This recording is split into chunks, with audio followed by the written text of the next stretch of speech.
Bonjour tout le monde. Bon, mais vous vous rappelez du short que je vous ai fait hier. Nous étions le 2 juillet.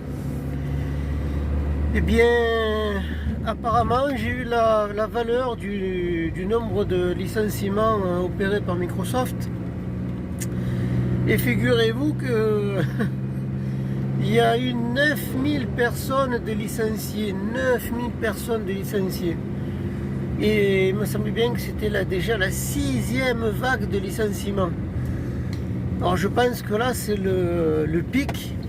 9000 personnes, mais je ne sais pas si vous vous rendez compte un peu de ce que ça représente, sachant qu'il y a dû y en avoir encore quelques milliers précédemment. Donc c'est quelque chose de vraiment impressionnant.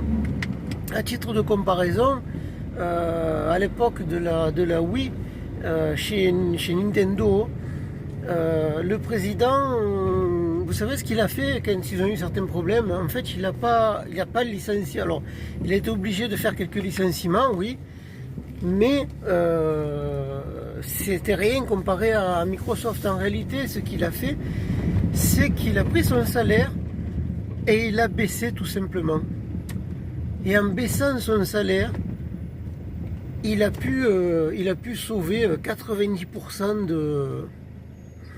Donc bon, ben on voit quand même la différence de mentalité et de philosophie. On voit bien que d'un côté, le profit est bien plus important que l'humain. On se fout complètement de l'humain. On ne va pas baisser son salaire. On va licencier à tout va à l'appel. Et là, c'était jusqu'à 9000 licenciements. Mais c'est quand même incroyable. Incroyable, pour que je le répète. Une boîte qui fait quand même des dizaines de milliards de bénéfices nets. C'est incroyable, incroyable. Je ne veux pas vous dire la parole, mais bienvenue au royaume des enfoirés, quoi. En tout cas, ils ont tout intérêt à regarder de l'autre côté la philosophie japonaise qui me paraît quand même un peu mieux et puis qui réussit surtout à tout le monde. Bon, mais sur ça, comme d'habitude, dites-moi dans les commentaires ce que vous en pensez, likez, partagez si vous le souhaitez et je vous dis à plus, ciao.